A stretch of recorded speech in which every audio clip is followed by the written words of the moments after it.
Rest in peace, Nessa, and Melanie, and Milo, and Mr. Stupid Hair, because 21%, 31%, these numbers contain the truth about what happened to these characters and more. So let's talk about them.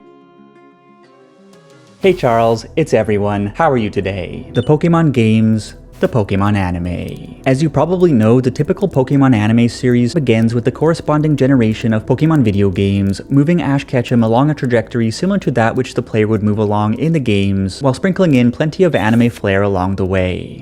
Accordingly, up until the end of 2016, the core story of each anime series involved collecting 8 of a region's gym badges to qualify for that region's Pokemon League conference, then having at it in an elimination tournament in which Ash would eventually suck down a fat L and thereafter embark onward to the following region. Then, the Pokemon Sun and Moon video games deviated from the standard formula by axing the gyms and the badges of the past, and the anime used this as an opportunity to set up a show that was more of a relaxed slice-of-life adventure with friends than one boy's quest to be the very best. Until the end when he dunked on everyone and made a little boy cry. However, in 2019, the Pokemon Sword and Shield video games promised a return to the typical 8-badge gym gauntlet, and Pokemon fans expected that the anime would do the same. But it didn't. Instead, the writers pitched a series that would break away from the Sword and Shield video games to deliver a round-the-world adventure walking to its own story beats and emphasizing 2 protagonists rather than just one. It was an exciting premise, and speaking 3 years after the fact, the shift has resulted in a lot of really great and some not so great things that are quite unique to this particular Pokemon anime series. But today we are going to zero in on specifically how this has affected the Galar region's legacy in the anime's canon. Even more specifically, we are going to zero in on 21% and 31%. What do these numbers mean? Well, it is going to be a wild ride, so do subscribe to stay buckled in, and let's bust out the juicy nuggets.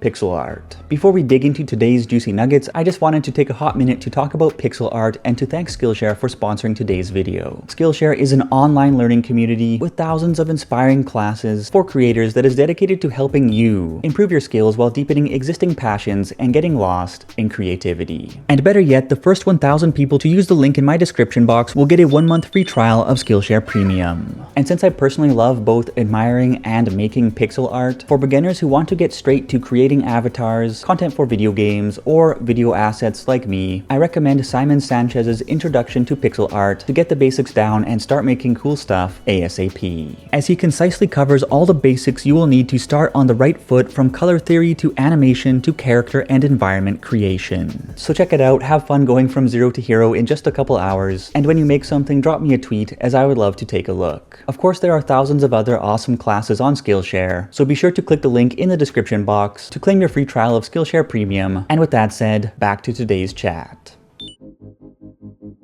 Pokemon Sword and Shield's Galar region is a region filled with spectacular sights, chef-kiss character designs, and weird dogs. And having spent 5 years in the UK myself, I was all fired up to see this UK-inspired region thoroughly explored not just in the games, but in full animated glory. So what the heck happened to Galar in Pokemon Journeys, and why the heck did this happen? Firstly, players of the Sword and Shield games will notice that various signature Galarian characters are nowhere to be seen. Milo McMerio, Nessa, Kabu, Gordy, Melanie, Bede, Mustard, Peony, Avery, Clara, Mr. Banana Head, etc, etc. And the same goes for various locations. The Isle of Armor? Nope. Hulbury? Nope. Sirchester? Nope. The iconic Motostoke City? Nope. Etc, etc. As of right now, there are only 4 to 5 episodes remaining in Pokemon Journeys that will not be locked to the semifinals or finals of the Masters 8 tournament taking place in WYNDON Stadium, and 2 of which are tied to Go's Road to Mew storyline, leaving 2 to 3 extras left over to wrap things up before the Scarlet and Violet anime begins. So it is possible that some of the potentially axed characters and locations could turn up, but not for much more than a brief cameo. This is to be expected given that the breakaway structure of the series placed limitations on how deep we could go into any particular character or location from the get-go, but it's also a shame to see that so much great content from the games may never make it into the anime canon. And all of this can be attributed to 21% and 31%.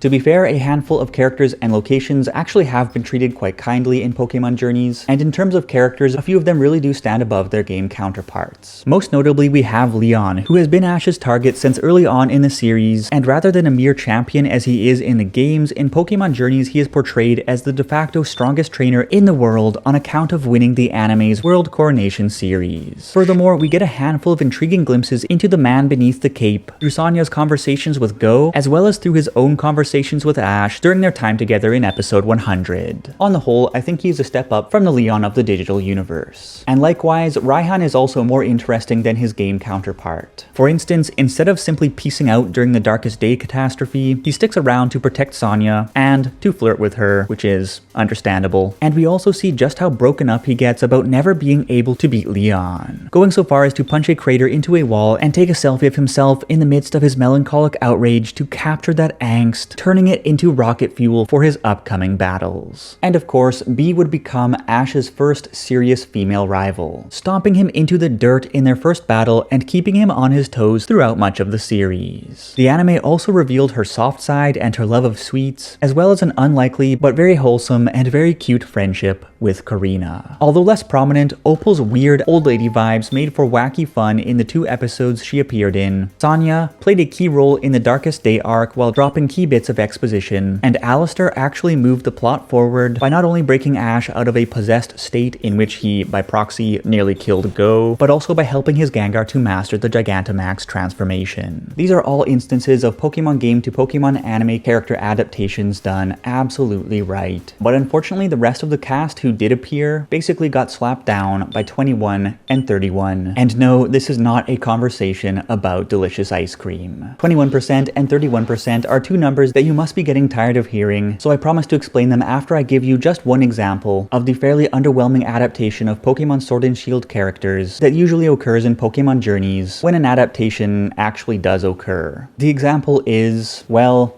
everything to do with Spikemuth.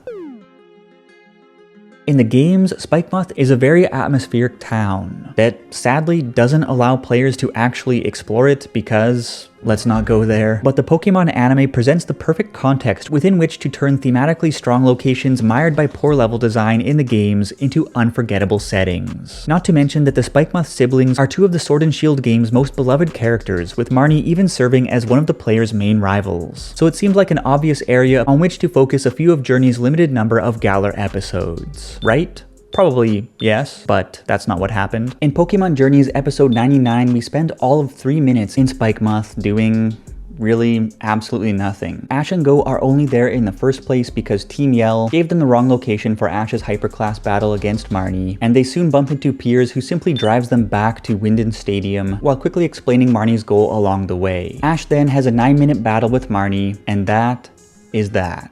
The episode does address the key Spikemuth story beat, that the place sucks and Marnie is trying to revitalize it. Piers is Piers, and there are some nice nods to the games, but it just leaves you wanting so much more. Like if you were given a greatest hits track and track 99 was, oh, hi Marnie, and then it skipped to shirtless Leon jumping on Corviknights, leaving you wishing that you could listen to just a little bit more of the Spikemuth album. That is what a lot of Pokemon Journeys feels like, but especially the Galarian bits. After all, the characters and locales of other regions that have gotten their one-off greatest hits tracks have already been built out in past series. In Pokemon Journeys, not only have I wanted to see more Galarian towns and characters that haven't turned up at all, but I've also wanted to see more of places like Wedgehurst, Turffield, and Spikemuth that have appeared in the show, but just barely. And with that said, at long last, let's talk about 21% and 31%.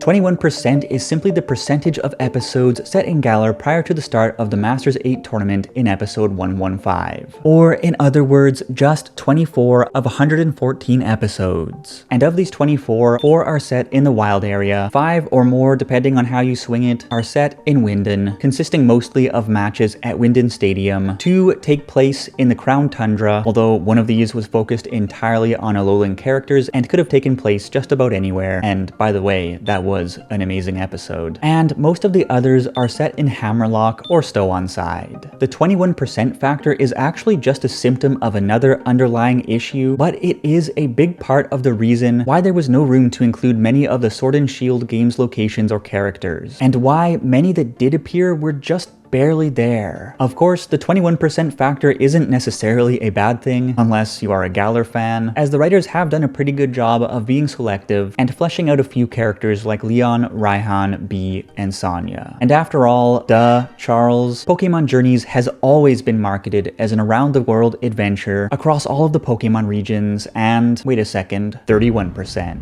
31%, it's probably the most important number in all of Pokemon Journeys. What does it mean?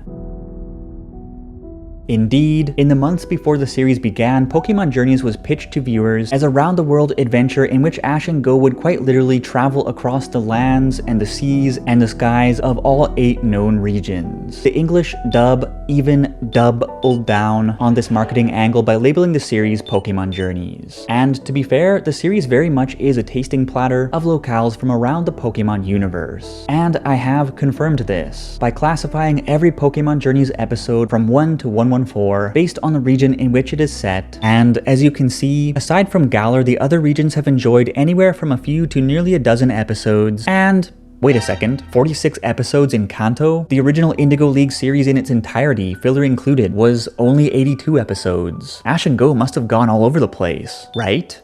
Wrong. While Ash and friends did make the occasional jaunt to locations like Pewter City, Celadon City, and Professor Oak's lab over in Pallet Town, 35 of the 46 Kanto-focused episodes, or 31% of the total 1 to 114 episode count, took place in just a single urban area. None other than Vermilion City, the location of the Cerise Institute, where Ash and Go are working as research fellows. And this 31% doesn't even tell the full story, as a number of other episodes are half set at the Cerise Institute, and roughly 90% of the episodes that do, for the most part, unfold in other regions, start and or end at the Institute in Vermilion City. 31% has been really great in the sense that the writers have been able to slow things down, to let the protagonist simply have fun learning about and interacting with Pokemon, and to showcase daily life in the Pokemon world in an everyday urban setting. But it is also the iceberg beneath the most prominent criticisms of the series. From the lack of Galar content, to the strange pacing and oddly compressed story arcs, to the general lack of,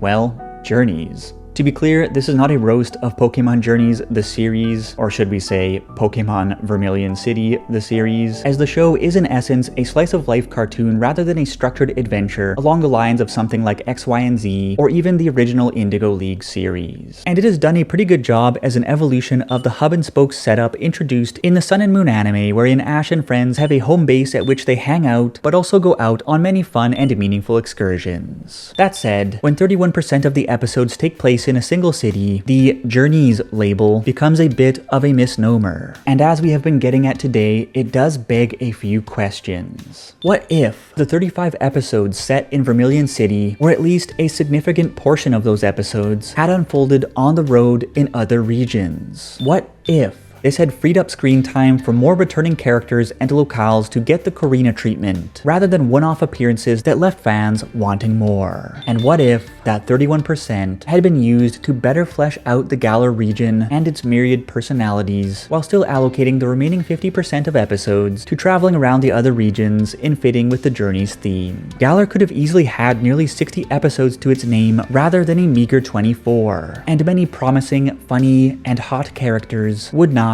have been forgotten. I have to commend the team for trying something really different with this anime series, and there probably never will be a Pokemon anime series that is not divisive for one reason or another. But at the same time, I also understand the gripes that many fans do have with Pokemon Journeys, and how many Sword and Shield fans in particular, many of whom represent the newer, younger generation of Pokemon fans, would want to see more of the Galarian locations and characters that they love brought to life with extended stories, colorful voiceovers, and original anime content. But what do you think?